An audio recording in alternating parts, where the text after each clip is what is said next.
Hey guys, Tara Ryan with Fairway Mortgage, and today's tip is, what is APR? Look, it's a question I get asked often, and I know some of you are getting this question as well. So let's do a quick APR education. Annual percentage rate is an attempt by the government to put in one number both the interest rate and all the cost of a loan. So it takes all the cost over a full 30 years and pulls it down into one number expressed as an interest rate. The APR is almost always higher than the actual interest rate or note rate on the loan because it's the note rate plus the cost. Okay? If you had a loan with absolutely no cost whatsoever, no lender fees, no mortgage insurance, no extra cost, then the APR and the interest rate would be the same. Why am I not a fan of the APR? It is misleading for a couple of reasons. One, it looks at the cost of the loan over a full 30 years. Nobody keeps a loan for 30 years. The average loan is about 6 years. People tend to move or refinance during that time.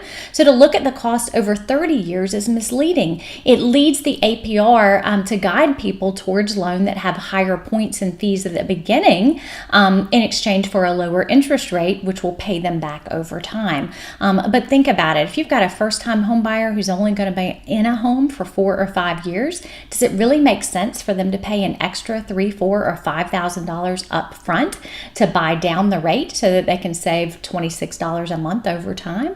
No, it doesn't make sense, but it would have a lower APR.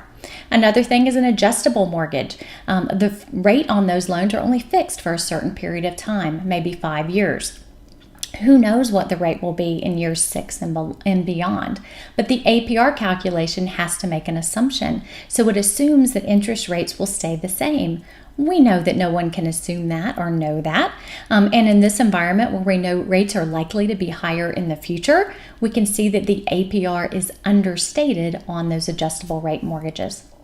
Mortgage insurance is a cost of the loan as well. So loans that have mortgage insurance will have a higher APR than loans that don't have mortgage insurance. Nothing necessarily misleading there, but you may get a question a lot from clients when they see an APR that looks really high.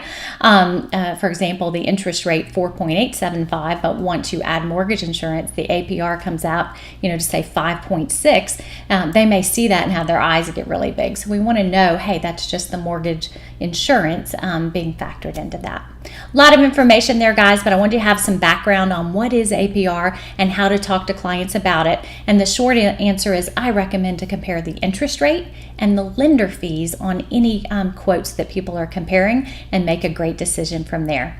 If you have questions about this or anything else, I am here to help.